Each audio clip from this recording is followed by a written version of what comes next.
नमस्कार बच्चों, BA final semester 5 की चौथा पाठ में नागार्जुन की कविता है सिंदूर तिलंकित भाल।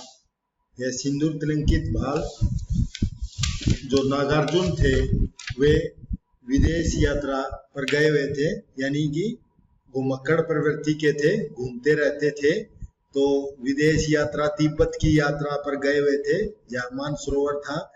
तो वहां पर अपनी पत्नी के तिलंकित माने सिंदूर, जो माथे पर तिलक लगा हुआ, माथा भाल माने माथे पर, उसकी याद आती है अपनी पत्नी की। तो वियोग अवस्था में अपनी पत्नी की याद आती है, गांव के बाग बगीचे, आम लीचियों की और खेत खलियान की उसे याद आती है। तो उसका विरह वियोग वर्णन इस कविता में किया गया है। अपनी पत्नी की विरह वियोग में नागार्जुन ने एक कविता लिखी है, सिंदूर तिलंकित भाल, अपनी पत्नी को संबोधित करते हुए कहता है इसमें। तो हम इसका सिंदूर तिलंकित भाल कविता का सार लिखो या इसका प्रतिपाद्य स्पष्ट कीजिए। तो इसका सार इस प्रकार है। सिंदूर तिलकित भाल श्री नागार्जुन की प्रसिद्ध काव्य रचना है। इस कविता में कवि ने अपनी प्रवासकालीन मानी विदेशकालीन यात्रा पर लिखी वियोग भावना की मार्मिकता से व्यक्त किया है। कवि की प्रथम वेदना मातृभूमि के सस्य श्यामलता, यानी कि जो उस खेत खलियान है उसकी भूमि है। तो जो मिथांचल है यानी मिथिला भाषा थी और मिथिलांचल बोलते हैं वहां का प्रदेश को, बिहार के मिथिलांचल की मातृभूमि को हरी भरी खेत खलियानों की याद करता है के प्रति व्यक्त हुई है वियोग भावना। दूसरी ओर दूसरी वेदना सिंदूर तिलकित भाल उनकी पत्नी सहधर्मिणी के प्रति है, उसकी पत्नी के प्रति। कवि कविता के आरंभ में कहता है कि कौन ऐसा व्यक्ति है जिससे अपने प्रवास माने दूर विदेश के समय अपने प्रियतम या प्रियजन की याद न आती, तथा कौन है जिसे ऐसी स्थिति में अपना समाज वे वहां के हरे भरे खेत संपूर्ण जीवन की याद नहीं सताती। यानी कि इस संसार में कोई ऐसा व्यक्ति नहीं है जिसको अपने जब दूर रहता हो उसको वहां के हरे भरे खेत और वहां का जीवन याद नहीं आता हो।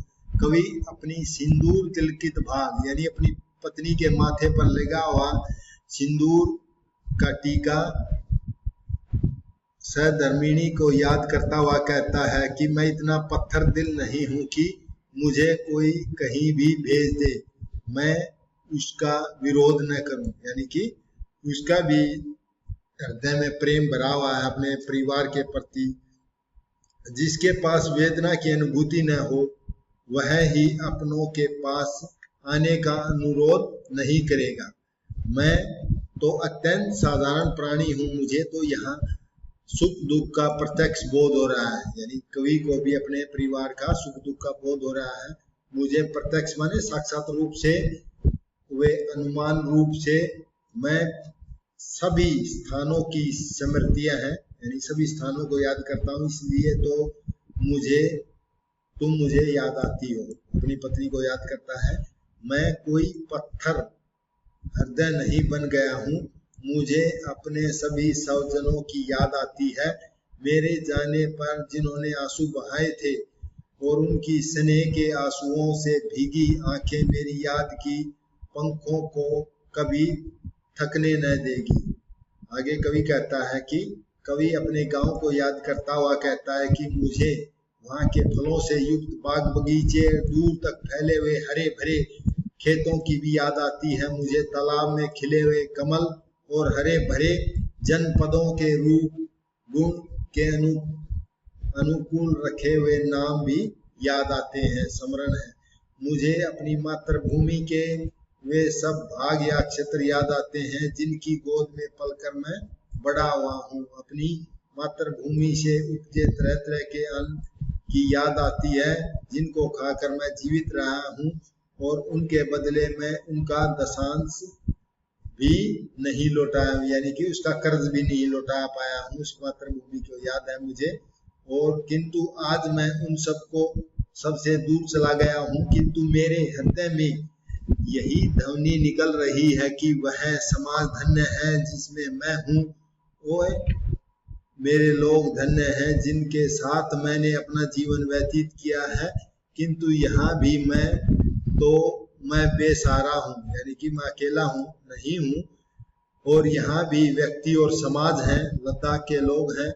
यदि मैं वहाँ यहाँ जीवन भर रहूं तो मैं प्रवासी ही कहलाऊंगा, यानी कि वहाँ के लोग उसको क्या कहेंगे, बिहारी है। जैसे कोई बिहारी यहाँ के बस जाता है तो हम उसको क्या कहेंगे, बिहारी ही कहेंगे।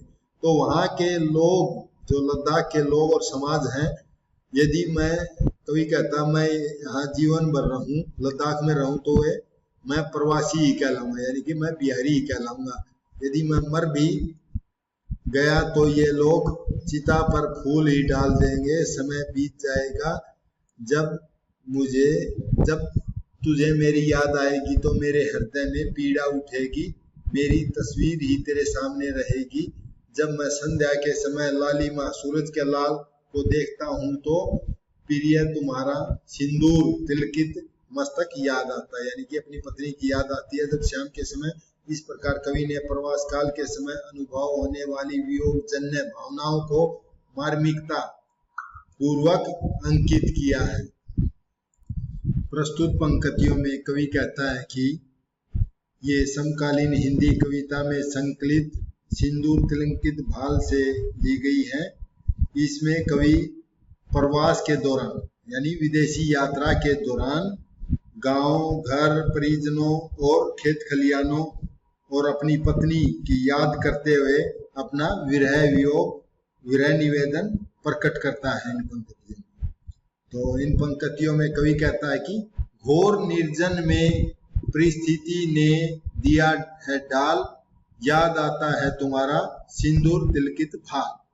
तो यहाँ कवि कह रहा है कि अपनी पत्नी को संबोधित करते हुए उसकी, यानी कि विदेश यात्रा के दौरान, घोर माने भयंकर, निर्जन माने सुनसान इलाके में, घोर माने भयंकर, निर्जन सुनसान इलाके में परिस्थितियों ने उसे भयंकर सुनसान स्थान पर भेज दिया, अर्थात प्रवास पर भेज दिया है, उसे प्रवास पर भेज दिया है, विदेश यात्रा भेज दिया है।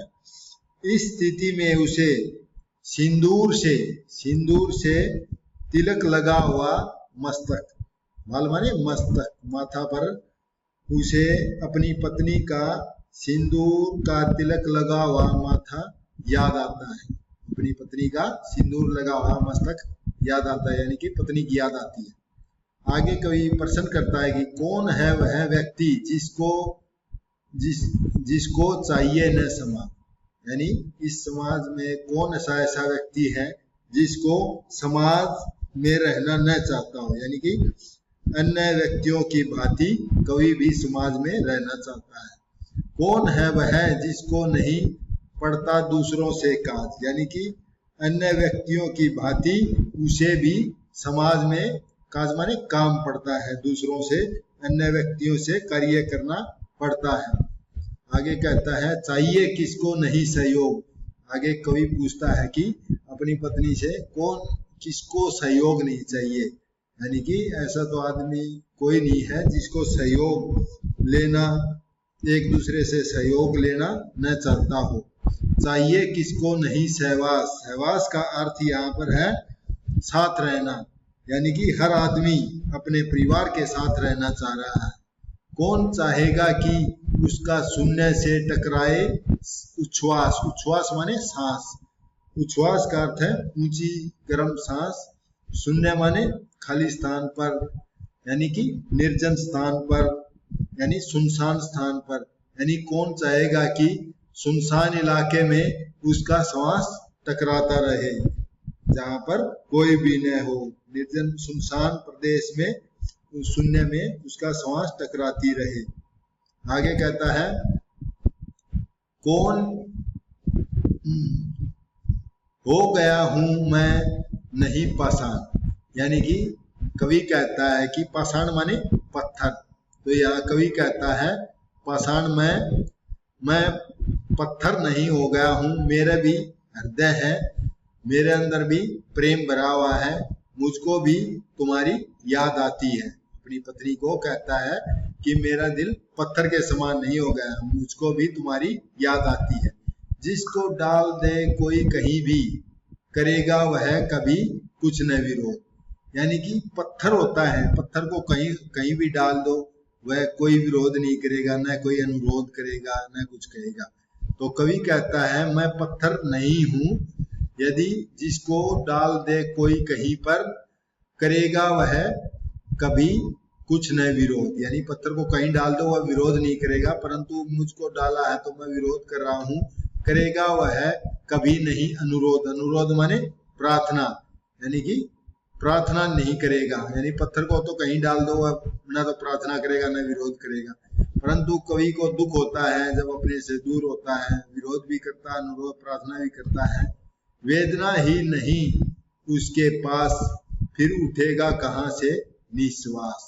है ना, पीड़ा, निश्वास माने पीड़ा भरी आह, जो कराहट होती है उसको निश्वास बोलते हैं।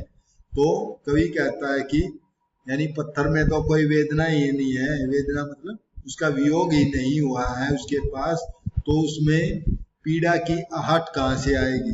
तो यहाँ कवि कहना चाह रहा है कि यानी कि मेरे अंदर बहुत ही दुख है, वेदना है, जिससे मैं पीड़ा भरी आह ले रहा हूँ अपने परिवार और घर के वियोग में। तो इसका अनुप्रास अलंकार है, इसमें कह की बार बार आवर्ती आ रही है। और कवि ने आत्म कथात्मक शैली, अपने दुखों का वर्णन कर रहा है, तो कौन सी शैली होगी, आत्म कथात्मक शैली का वर्णन किया है। और प्रसाद और माधुर्य गुण है इसमें, और भाषा सहज सरल खड़ी बोली है, और अपने कोमल हृदय का परिस्थितियों के अनुसार वह समाज से दूर नहीं रहना चाह रहा है, वह भी समाज का एक हिस्सा है। और तत्सम तद्भाव शब्दावली का प्रयोग किया है।